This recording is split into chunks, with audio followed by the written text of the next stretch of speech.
Bonjour, chers amis. Je suis très content d'être en contact avec vous ce matin. Excusez-moi parce que la vidéo ne sera pas aussi professionnelle. Bon, et nous sommes dans la veille pascale, je vais dire, nous sommes dans la retraite pascale, dont le thème est Seigneur, utilise-moi pour les bonnes œuvres. Je tiens sincèrement à remercier le pasteur Lhomme et puis le pasteur PC Marco qui nous a vraiment entretenu dans la veille de prière. Et puis le deuxième thème qui vient de s'achever. Bon, dans le premier thème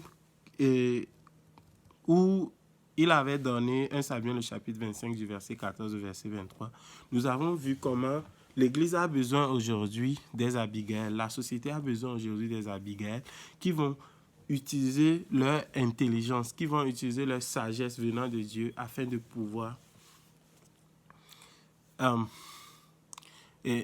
mettre un frein à tous les fléaux et pour pouvoir corriger les erreurs de notre société. Par exemple, c'est le cas de Laban qui avait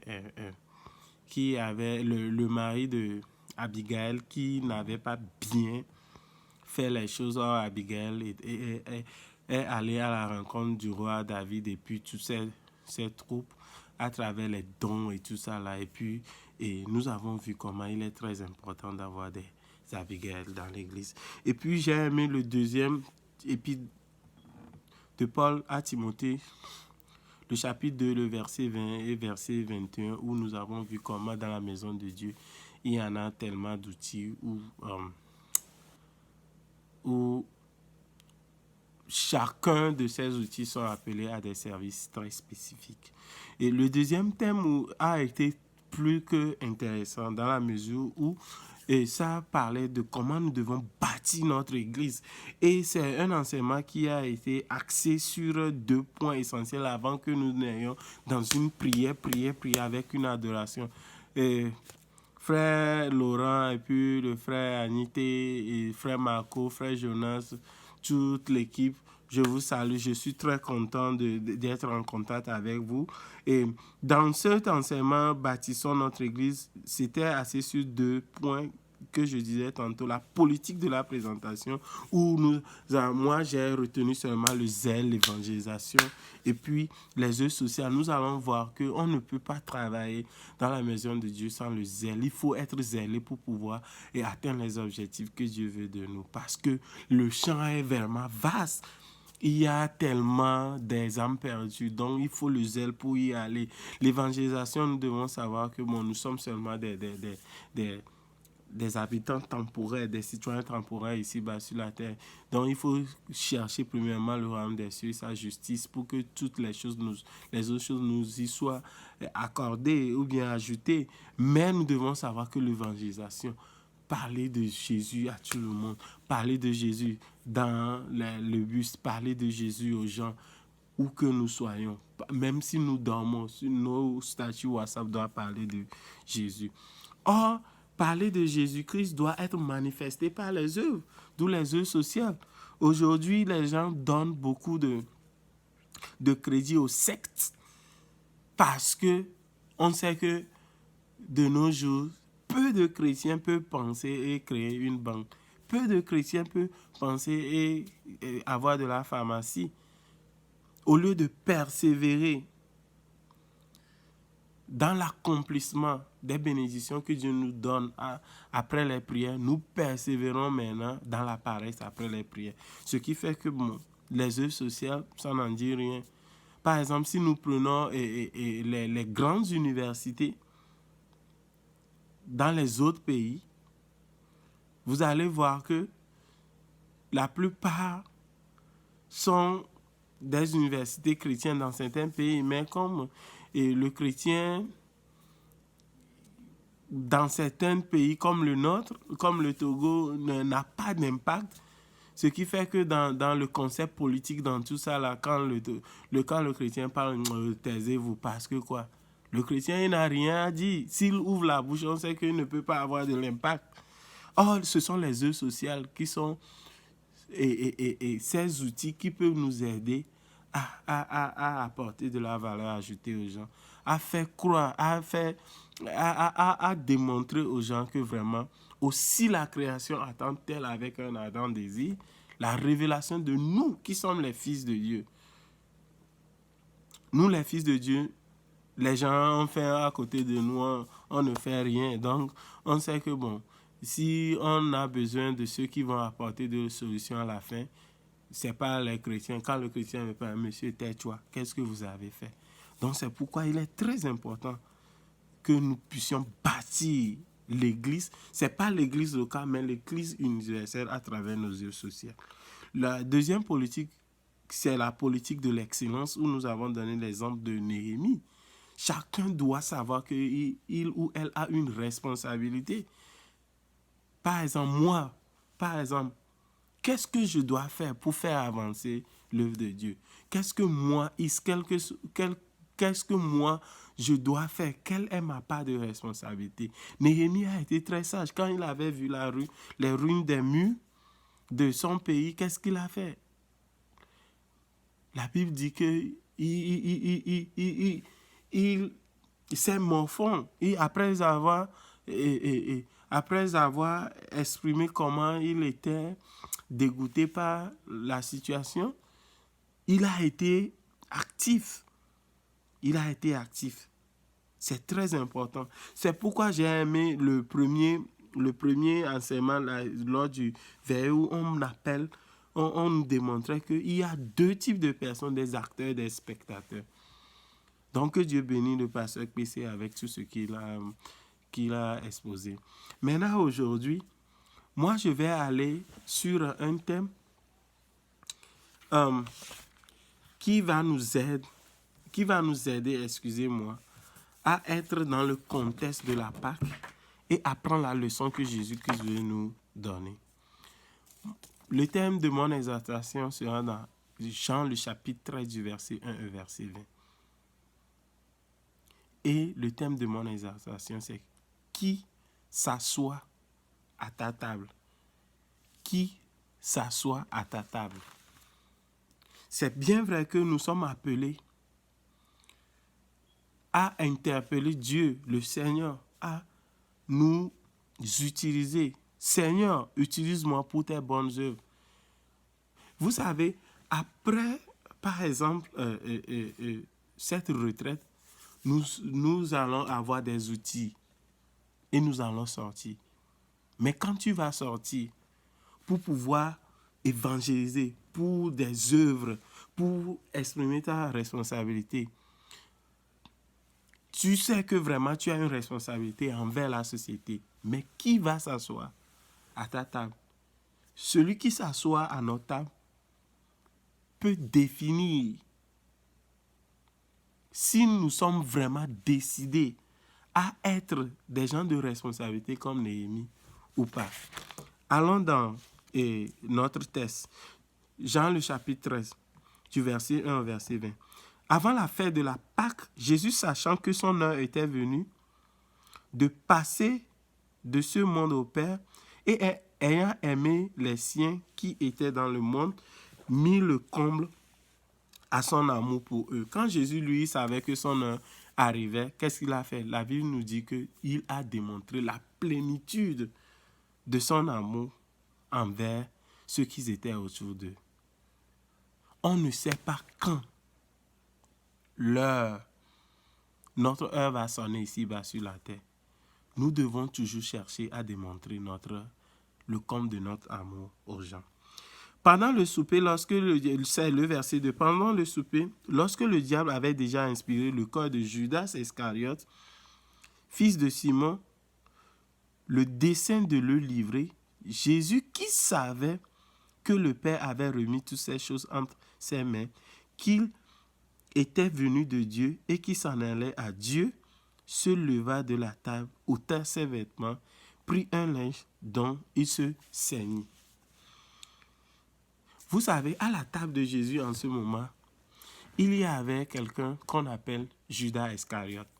Jésus-Christ, lui, il savait que Judas Iscariote a été motivé déjà par le diable. Il a été inspiré, son cœur a été inspiré par le diable. Et le diable lui a donné le dessein de le livrer. Mais qu'est-ce que Jésus a fait? Jésus se leva de la table, dans le verset là, ôta ses vêtements, et Jésus prit un linge dont il se ceignit. À la table de Jésus, il y avait celui qui allait le trahir. Alléluia. Jésus-Christ savait qu'il avait une responsabilité. Sa responsabilité dans l'humanité consiste à aller sur la croix et à mourir pour l'humanité. Mais les gens qui étaient assis autour de sa table étaient aussi parmi tous ceux-là pour lesquels il devait mourir. Parmi ces gens-là, il y avait Judas Iscariote, son traître. Alléluia. Le verset 6. Il vint donc à Simon-Pierre. Et Pierre lui dit, « Toi, Seigneur, tu me laves les pieds. » Jésus lui répondit, « Ce que je fais, tu ne le comprends pas maintenant, mais tu le comprendras bientôt. » Pierre lui dit, « Non, jamais, tu ne me laveras les pieds. » Jésus lui répondit, « Si je ne te lave, tu n'auras point de ta part avec moi. » Simon-Pierre lui répondit, « Seigneur, non seulement les pieds, mais encore les mains et la tête. » Jésus lui dit, « Celui qui est lavé n'a pas besoin de se laver les pieds pour être entièrement pur. Et vous êtes purs, mais non pas tous. » Vous savez, à la table de Jésus-Christ, il y avait une autre personne qui était assise du nom de Pierre. Pierre, quand vous voyez sa conversation qu'il vient d'avoir avec Jésus-Christ, vous allez voir qu'il ne comprenait rien. À la table de Jésus s'asseyait quelqu'un qui n'avait pas une compréhension de ce qui se passait. Autour de vous, quand vous allez sortir maintenant, après avoir demandé à Seigneur Jésus, utilise-moi pour les bonnes œuvres, il y aura des gens qui vont s'asseoir autour de vous. Ceux-là que vous voulez aider même, ceux-là pour lesquels vous voulez apporter de la valeur ajoutée, il y en aura des gens qui ne vont pas vous comprendre. Maintenant, quand vous allez leur expliquer que voilà ce que le Saint-Esprit m'a révélé que je devais faire, la personne va encore vous démontrer qu'il connaît mieux que vous. Vous allez voir que Pierre dit, « Seigneur, non seulement les pieds, mais encore la tête. » Est-ce que vous comprenez? Mais Jésus-Christ veut le faire savoir. Et Jésus-Christ veut le faire savoir que, en réalité, le salut, il suffit seulement de reconnaître le Seigneur Jésus-Christ comme son Seigneur personnel et son Sauveur. Alléluia. Il ne s'agit pas seulement de marcher selon les lois. C'est pourquoi Jésus lui dit, non, jamais. Jésus lui dit, excusez-moi, dans le verset 10, « Celui qui est lavé n'a pas besoin de se laver les pieds pour être entièrement pur. Vous êtes purs, mais non pas tous. » Est-ce que vous comprenez? Jésus-Christ veut dire que l'œuvre du salut, c'est le symbole. Par exemple, le baptême du Saint-Esprit, c'est une œuvre que nous... C'est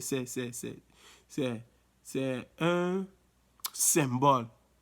C'est-à-dire, laver leurs pieds était un symbole que Jésus-Christ montrait. C'est un symbole que Jésus-Christ montrait.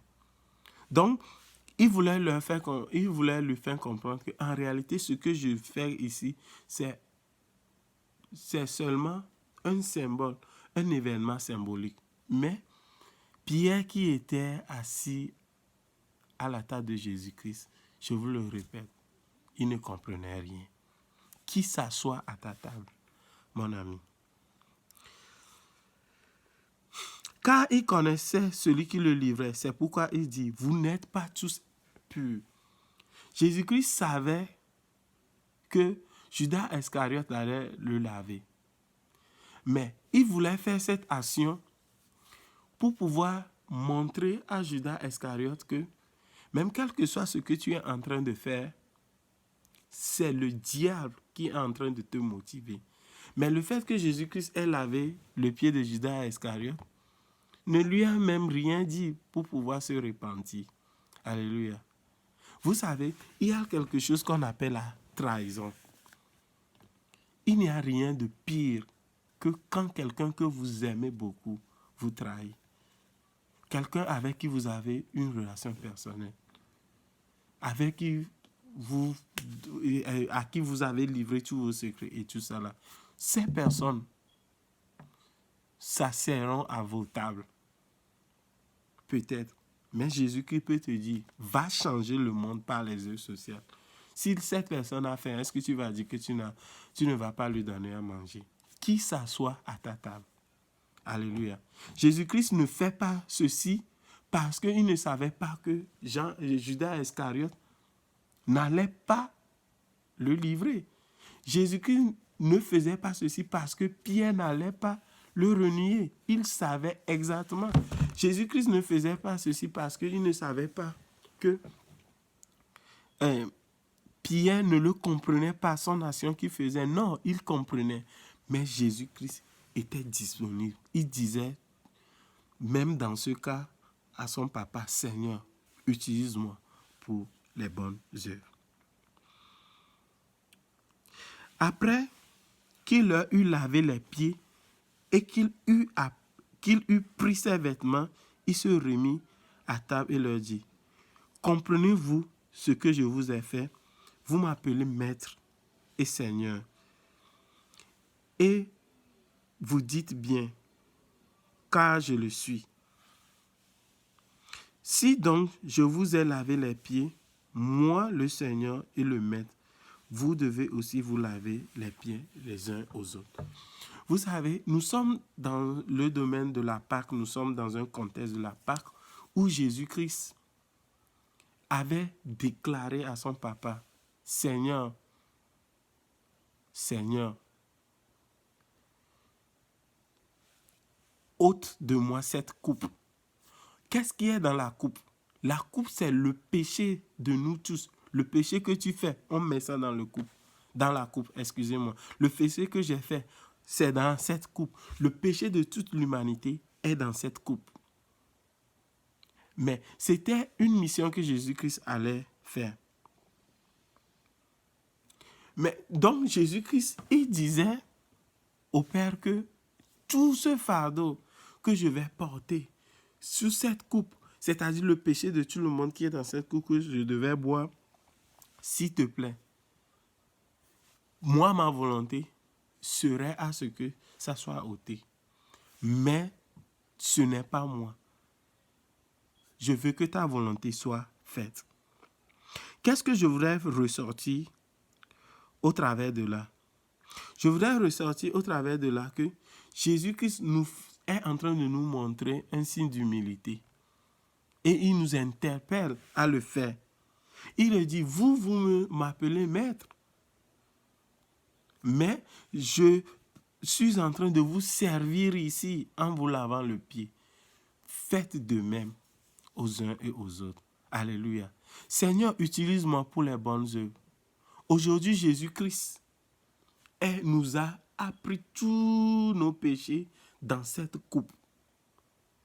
C'est pourquoi nous aussi, nous devons demander à Dieu, quel que soit ce que les gens nous ont fait, nous devons essayer de contenir leurs péchés dans cette coupe, aller vers Dieu et demander pardon à Dieu afin que ces péchés soient ôtés.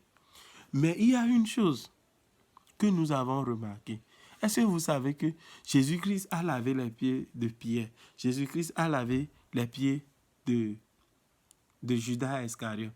Jésus-Christ a lavé les pieds de Thomas et tout ça là. Toutes ces personnes qui n'étaient pas vraiment bien préparées pour le moment, pour être ses disciples, aguerris, pour pouvoir prêcher l'évangile et faire gagner des âmes comme il aurait voulu en ce moment.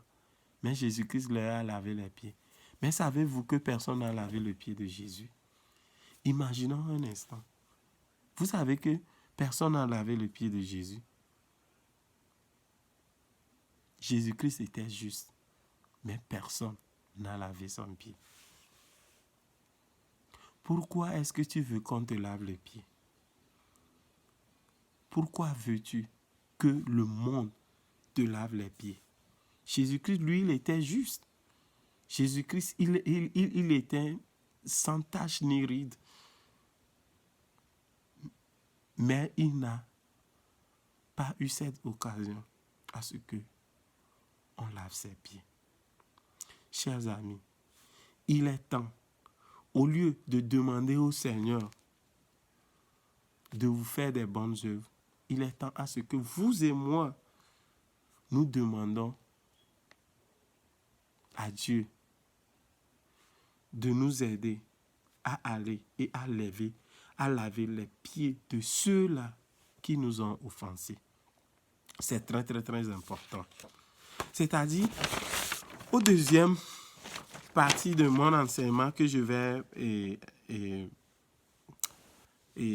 survoler très vite, je voudrais appeler tout un chacun de nous à comprendre que si nous ne pardonnons pas à ceux qui nous ont pardonnés, ce serait difficile d'avoir le pardon.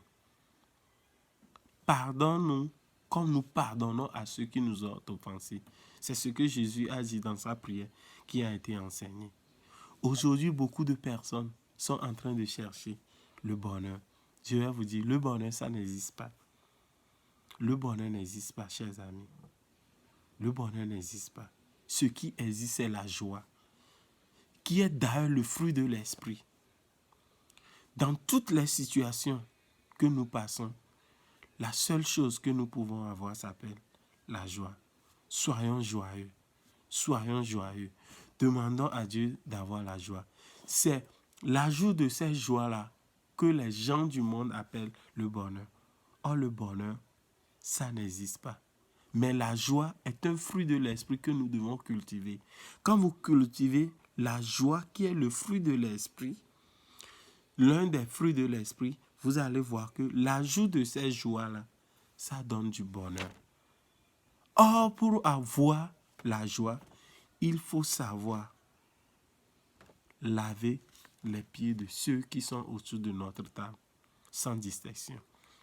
Qu'ils soient ceux qui nous ont reniés auparavant, qu'ils soient ceux qui sont disponibles, sont prédisposés même à être nos traites et tout ça là. Jésus-Christ nous appelle au pardon. C'est ça la bonne nouvelle de la résurrection. C'est ça la bonne nouvelle de la rédemption du Seigneur Jésus-Christ. À travers ce message, je voudrais interpeller tout un chacun de nous à lire Psaume le chapitre 32, verset 1 au verset 5. 2 Corinthiens le chapitre 5, le verset 20. Luc le chapitre 15, le verset 1 au verset 3. Luc le chapitre 15, le verset 28 au verset 32. Et nous devons faire cette confession. Ô Seigneur, ta parole est pour moi une joie qui me permet de me réjouir.